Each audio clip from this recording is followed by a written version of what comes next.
बिस्मिल्लाहिर्रहमानिर्रहीम। अस्सलाम वालेकुम डियर स्टूडेंट्स, कैसे हैं आप सब? आई होप आप सब खैरियत से होंगे। तो बच्चे, नेक्स्ट हमारे पास जो टॉपिक है वो है हाफ लाइफ।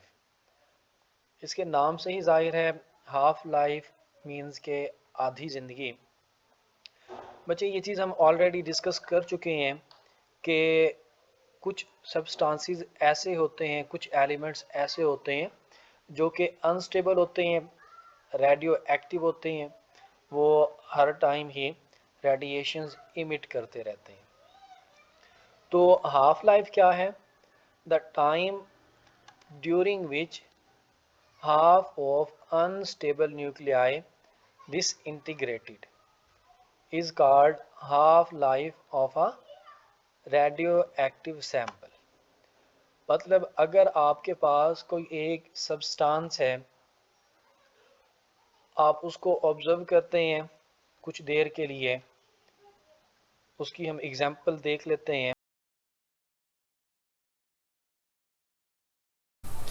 बच्चे, यहाँ पे हम एग्जांपल लेते हैं, कंसीडर करते हैं हमारे पास कोई एक सैंपल है जिसकी वैल्यू एन नॉट है और वो 80 के बराबर है। फर्स्ट हाफ के बाद वो 40 हो जाएगी क्योंकि हाफ लाइफ के बाद आपकी वैल्यू आधी रह जाती है। अब इस 40 को हम क्या राइट कर सकते हैं? 80/2। अब 80 क्योंकि हमने एन नॉट के बराबर लिया था, ये हमारी ओरिजिनल वैल्यू थी, सैंपल था, तो हमें फर्स्ट हाफ कैसे गेन हुआ? हमने एन नॉट को 2 पर डिवाइड किया। अब 2 की पावर 1 किसके बराबर होता है? 2 के, तो हम N naught by 2 raised to power 1 भी इसको राइट कर सकते हैं। अब जब सेकंड हाफ की बात आएगी तो सेकंड हाफ में आपकी वैल्यू क्या होनी चाहिए? 40 to 20, क्योंकि हर हाफ के बाद आपकी वैल्यू आधी होती जाएगी।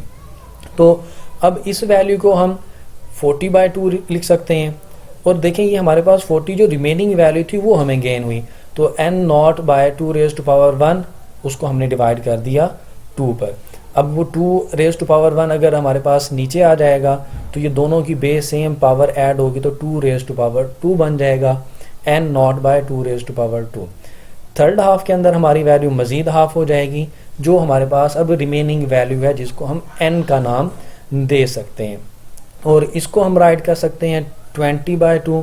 और रिमेनिंग वैल्यू हमारे पास क्या थी? N naught by 2 raised to power 2, वही जो हमारे पास पीछे वैल्यू आई थी N naught by 2 raised to power 2, तो हम इसको मज़ीद 2 पर डिवाइड कर देंगे। अब 2 रेज़्ड टू पावर 2 जब हमारे पास नीचे आ जाएगा तो ये फिर क्या बन जाएगा? बेस सेम होने की वजह से पावर्स ऐड होंगी और N naught by 2 raised to power 3 बन जाएगा। तो इस तरह से हम अपनी रिमेनिंग वैल्यू जो एन है वो हम गेन कर सकते हैं, और ये N naught by 2 raised to power 3 हमारी वो रिमेनिंग वैल्यू होगी जितनी हाफ लाइफ के बाद भी हम उसको चेक करेंगे। जैसे यहाँ पे हमारे पास 3 हाफ लाइफ हमने देखी, तो ये एन हमारे पास बराबर आ रहा है N naught by 2 raised to power 3।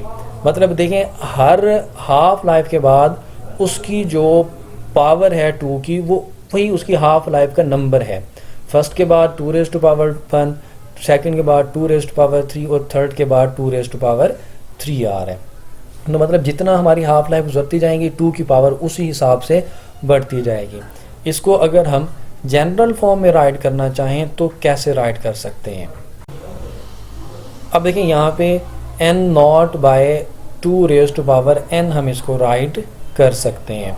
मतलब हमारे पास जो रिमेनिंग वैल्यू है वो एन है, जो हमारे पास मौजूद है अभी प्रेजेंट एटम्स की जो तादाद है, और एन नॉट हमारे पास क्या है? जो ओरिजिनल वैल्यू थी, जो हमने शुरू में सैंपल लिया था, उस सैंपल को हम एन नॉट से डिनोट करते हैं और 2 की पावर एन पर डिवाइड करते हैं। तो एन यहाँ पर क्या है? Number of half life. अगर आप टोटल टाइम चेक करना चाहते हैं कि आपको रिक्वायर्ड हाफ लाइफ तक पहुँचने के लिए, रिक्वायर्ड एन की वैल्यू तक पहुँचने के लिए कितना टाइम लगेगा, तो हम फाइंड कर सकते हैं T P is equal to N multiplied T/2। अब T/2 यहाँ पर हाफ लाइफ है, एन यहाँ पर नंबर ऑफ हाफ लाइफ्स हैं, और टी पी हमारे पास टोटल टाइम पीरियड है उस वैल्यू का जो हमारी डिके हो रही है।